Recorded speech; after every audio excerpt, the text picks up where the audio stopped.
AITA for planning on ending our relationship today because he acts like his daughter is heiress to my things? My F37 boyfriend, Ben M42, has been asking weird questions and expecting me to do things that would go against my plans for my own family. Things have been working out for me in the past few years, but this year has been amazing. I decided to cut down on my daily workload a bit after I got 3 accounts that are helping me reach some financial goals. I'm planning on buying a house for my family. I downsized my current living situation, renting, after my kids went to live, temporarily, with my parents for this semester while I completed my certified training and graduated from my present program in uni. My new place isn't as nice looking as other places, but the price was a good cut from living expenses for me. I can both walk to the office, and uni and I hardly have to move my car for anything. I'm saving money that I'm putting in an account for my kids. Ben absolutely hates my place. It's clean and in a relatively safe area. It's just that it's a mix of student area/old families, and traffic can get messy from 7 a.m. to 6 p.m., and some houses are simple and elegant, and some look like tacky add-ons. I don't care if my place doesn't look nice on the outside. It's not like it's an eyesore, and it's up to me to make it livable on the inside. I had 2 other choices. Choice A cost $200 less than my previous place, with access to a community pool and 2 bedrooms. I don't need more than 1 bedroom at the moment, and I don't really have time to enjoy the pool. Choice B was a bit lower, but about 45 minutes away. It was beautiful and close to the school where Ben's kid went. He did hint at it, but he would have needed to get on the lease and come up with the difference between this place and my new studio apartment that I chose. Also, living together is a major decision, and right now, I really need to focus on my career and education. He said he understood, but he didn't take it well. He told me that his daughter was disappointed because she would have liked a nice place to hang out. Ben lives in an apartment. It's an average place with no problems or issues, so what he said came out as a weird remark. Fast forward, and he started asking questions. First, he asked if I would be interested in partnering with him for a business idea. I said no because I already made a commitment to self-fund my own venture. Second, I'm not familiar with the industry that he wanted to break into. Then, he began noticing things about things that I owned. I'm not hiding that I'm financially stable, but I don't spend a lot. He did notice that I bought a few nice items and started telling jokes that felt harmless. Then he said that I was loaded and that his daughter would be an awesome protege. I stayed quiet, TBH, because I think he might have been offended, but there's no way in hell that I would allow entrance to what I've built to anyone other than my kids. Also, he said that I should treat his daughter as very special because I only had boys, and she's my chance to have a girl in the family, his words. Don't get me wrong, she's a good kid. I have never missed out on gifting her nice and thoughtful presents on her birthdays and the holidays, but his words created a sense of discomfort and disgust for me. It felt like reverse sexism, and I told him, she and I have a decent relationship, but there's no way that I will give her access to my money if that means to treat her as my own. I know this sounds very wrong, but it's how I feel. She's not the kind of kid who's a bully or nasty or anything, but she's not my child, and every time that he asks for things, I feel like he's trying to get me to take from my kids to give to her. It happened again when I gave her a short-term weekend job. The office cleaning lady wasn't available, so I hired his daughter for a Saturday cleaning. She did a good job. I paid her and took her to the mall to get her some makeup that she wanted, and she came back next weekend. When he picked her up, he started joking that she would start from the bottom and rise to be top executive like any other kid at their family business. I didn't say anything because she was there, but I did approach him later on and mentioned it to him. I tried to be gentle, but it was important for us to at least discuss expectations. His initial reaction wasn't what I expected. To be fair, I think he got nervous or embarrassed, but I didn't like his reaction. So he said something about me potentially putting her in my will. I'd like to clarify that he laughed, so I think it was a joke, but I also think that he wouldn't have clarified if I'd gone along. I simply stayed quiet and told him that I cared about his daughter, but it isn't fair to create any expectations. I've worked so hard to give my kids a better future, and it's taken me over 10 years, and the fact that he only sees the results without taking my past and my ordeal into consideration feels disrespectful. I also mentioned how he wanted me to change my budget and plans for a different property while he knew that moving together isn't an option, and that he stayed silent when I mentioned he would have needed to pay the difference on the lease. Also, I mentioned that I would not make unnecessary sacrifices. Nothing else was said. He stormed out of my car, and this is why I feel like the asshole here, started walking with his hand in his pocket and a weak smirk. I had to drive slowly next to him to convince him to get back inside the car because I hate Dr. David Banner's scenes. He looked like a kicked puppy. After I dropped him off, he has been sending me texts about being disconnected from what a blended family actually is, showing that I think his daughter is inferior, being a hypocrite, and bullying.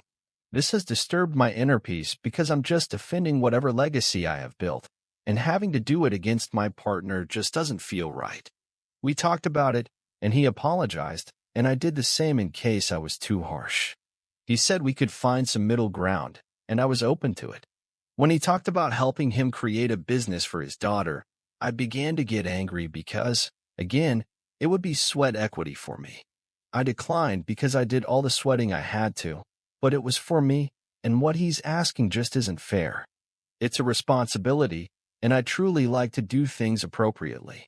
I don't want to say yes and do it half-ass, and I don't want to work for free. I also don't want to mix anything between business and pleasure because it's my network and my contacts, and again, it could go very nice and well, or it could be a shit show, and I don't want that. I'm also concerned that he will ramp up and keep asking and asking for things. He said that if I don't help, he will feel like we will never build anything together. I said he needed to hire a consultant, but he stayed quiet, so I told him that he shouldn't place the responsibility of his present situation on me.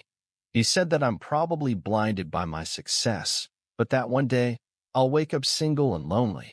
I asked if he was threatening to leave me, and he said I'm not acting like a helpful partner. I asked for a break, and he freaked out. I'm just trying to keep my mental health in check because his constant asking and jokes have made me anxious. Also, I'm very angry and thinking that he just wants a handout. I texted him this morning asking to talk. I want a breakup. He said he hopes I'm not planning on dumping him because it would mean that I just tricked him into a break. He posted something about his own mental health today. ITA for deciding to end things? We haven't talked yet, but that's my intention. I don't see his kid as inferior at all. I just want to keep my money out of it. Edit. To the judgmental people calling me names for letting my kids live with my parents for this semester only, please enlighten me. Would it be a great option to reject a good opportunity and finish my education to gain your approval? Right, because not doing my best to give them a good financial start in life is a better option. Also, where did you get that I'm an absent mother? Did I say that I don't see them or spend time with them? To those who offer advice, thank you. To those who disagree but diff jump to mothers should not do what they can to secure their kids' financial future and stay poor but at home. Thanks. Update. We formally broke up today, and he made it very difficult to focus on our conversation. He interrupted me every 5 seconds and was in denial for almost half of it. I asked to meet at a small restaurant, public place strategy, to avoid any type of drama. I tried to be respectful but definitely wanted to bring up my uneasiness and feelings about his behavior.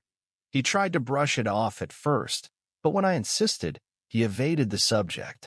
I told him what he already knows. My children are my priority as a sole provider, and I want to ensure that they have their needs covered. There were some comments on my other posts that I had thought about but hadn't verbalized. Like, what would he inherit my kids, or what's his plan for his own kid? I know he doesn't have much, but that's no excuse. When I established the comparison between what he wanted for his kid versus what he would give to mine, his face changed, like I was greedy and he was insulted. He said my kids don't have a dad and that he can provide a paternal figure. This triggered me so much that I had to try and keep my volume in check. My thought is that being there like a piece of furniture in exchange for financial benefits for his own kid is acceptable to him. I would have loved for my kids to have a decent dad, but that's just not in the cards, and right now, I'm better off alone than with Ben. I was so angry that he kept asking me to calm down. He said he's leaving his dog good knowledge on life in general because there are things that only he can offer since her mom is too secular, whatever that means, and I didn't ask him. I said that we needed to break up, and he immediately got upset and left our table. I thought he was gone, but he came back later and claimed he only went to use the restroom. I told him that I can't share any part of my life with him after he behaved like a gold digger, and that even if I was able to get past this, I would never even consider getting back together because his intentions are entitled and dishonest. All in all, I'm just glad that we weren't alone. He has high blood pressure issues, real. I've seen the medication, and sometimes I've suspected some types of mental health issues, going from 0 to 100 for things that seemed incongruent. He said he was truly sorry if he offended me and said that he felt tricked and betrayed. That breaks are meant for introspection and to seek improvement and not to abandon a relationship. That my actions will have an impact on his daughter because she really likes me.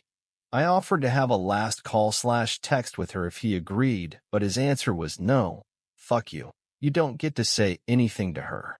He said that I'm caught up in my new mainstream life. Whatever that means, it's fucking offensive considering that I've worked for my financial stability after a few years of things being great.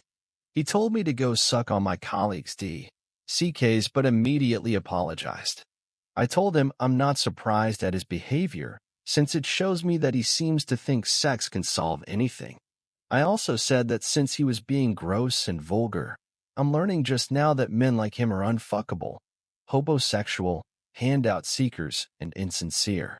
And that I will never date someone who is not financially stable ever again, because this is a huge lesson. I wish that I could say that I had left him sitting alone at the table, but he left first. When I was about to get my handbag to pay for my food, he rushed to get his backpack and walked off really quick. I blocked him everywhere, but I already changed my locks. He never had a key nor did he stay over, but I'm just being cautious. He called one of our friends in common to vent about me, and she ended up angry with him because he was very insistent that I had mistreated him, and she told him that she needed to hear my side of the story. She and I had a long conversation, and she told me that she can't blame me, because our group of friends had been noticing the imbalance in our relationship and how he seemed comfortable including himself in conversations about business and success when in the 16 years that she's known him, he's never gotten anything done. So that's my update. I also blocked him on social media and messaging apps. What you think about this story? Write in the comment your opinion. On my channel, you can watch other revenge or cheating stories. See you soon, my dear viewer.